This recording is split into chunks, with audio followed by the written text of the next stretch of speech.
सुदूर dozen versus 6 में एक रहस्यमयी राक्षस अचानक धरती के नीचे से निकला और केवल 3 महीनों में 90% मानवता का सफाया कर दिया। लेकिन सौभाग्य से लोगों ने यह पता लगाया कि जैसे ही यह राक्षस 1000 फीट की ऊंचाई पर पहुंचता है, यह हमला करना बंद कर देता है। इसलिए लोगों ने इस ऊंचाई पर छूने से निशान बना दिए और इसके ऊपर का क्षेत्र मानवता का अंतिम आश्रय बन गया। 3 साल जल्दी बीत गए और जीवित बचे लोग आदिम जीवन जीने को मजबूर थे। एक दिन छोटे काले के बेटे को अचानक अस्थमा का दौरा पड़ा। संयोग के पास आखिरी दवाई थी जिससे उसने अपने बेटे की जान बचा ली। बेटे की बीमारी को और बिगड़ने से रोकने के लिए छोटे काले ने फैसला किया कि वह उन शहरों में जाकर अपनी किस्मत आजमाएगा जिन्हें राक्षसों ने अपने कब्जे में ले लिया था। इस सफर के लिए वह एक भौतिक वैज्ञानिक छोटी मे से मिला। वो एकमात्र व्यक्ति थी जिसने इन राक्षसों से सामना किया था और जिंदा बची थी। छोटी में भी अपने प्रयोगशाला से कुछ जरूरी सामग्री लाने के लिए वापस जाना चाहती थी ताकि वह इन राक्षसों को खत्म करने का तरीका खोज सके। इसलिए उसने तुरंत छोटे काले का निमंत्रण स्वीकार कर लिया। जब छोटा काला सफर के लिए तैयारी कर रहा था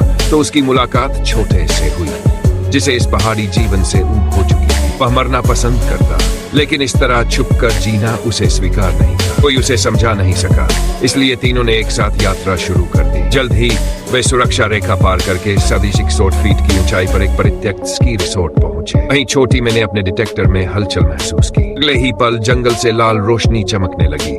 राक्षस उन पर आ रहा था। समय की कमी को देखते हुए छोटा काला जल्दी से रोपवे के नियंत्रण कक्ष की ओर भागा, जबकि छोटी में और छोटा श्रेय उसे समय देने के लिए नीचे खड़े होकर राक्षस से मुकाबला करने लगे। जैसे ही राक्षस जंगल से बाहर निकला, छोटे स्वे ने ट्रिगर दबा दिया। भले ही ग्रेनेड सीधा राक्षस पर लगा, लेकिन उसे कोई चोट नहीं पहुंची। इसके बजाय वह और तेजी से उनकी ओर दौड़ने लगा। सौभाग्य से आपातकालीन बैटरी अब भी काम कर रही थी। छोटा काला 3 साल से बंद पड़े रोपवे को चालू करने में सफल रहा, फिर छोटी में के साथ उस पर कूद गया। लेकिन इस दौरान छोटा अभी तक रोपवे पर नहीं चढ़ पाया। छोटा काला उसे बचाने के लिए लगातार गोलियां चलाने लगा। अचानक राक्षस ने अपनी टेंटिकल से रोपवे की स्टील संरचना को पकड़ लिया, जिससे छोटा काला और छोटी में गिरते गिरते बचे। इसी बीच छोटा श्रेय भी ऊपर चढ़ गया और मौका देखकर कूदकर रोपवे पर पहुंचने की कोशिश की। लेकिन तभी राक्षस ने फिर से स्टील केबल को पकड़ लिया, जिसे तीनों नीचे गिर पड़े। घबराए हुए वे तुरंत पास की सुरक्षा रेखा की ओर भागे। एक आखिरी पल में वे कूदकर सुरक्षित क्षेत्र में पहुंच गए और किसी तरह बच निकले। इसके बाद वे अपनी यात्रा जारी रखते हुए एक खदान में पहुंचे। बस इस खदान को पार करना था